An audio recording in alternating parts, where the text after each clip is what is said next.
យើងធ្វើដំណើរទាំងពីរអង្គា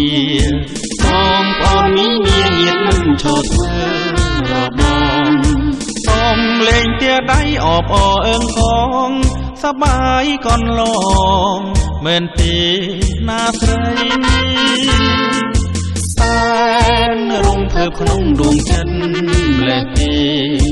ដូនសានទាំងធ្វើចោចិនយាត្រាណាថ្លៃបងប្អូនបាច់កាជូនពរសួស្ដីថ្ងៃមង្គលជ័យការស្រីនឹងបងខ្សែជីវិតយើងមានន័យម្លេះទេប្រពៃណីខ្មែរថ្លៃថ្លាកនឡងថ្ងៃមង្គលយើងចាំចងនេះជាចំណានៃក្តីស្នេហា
เราไม่ได้ชอบใครนะ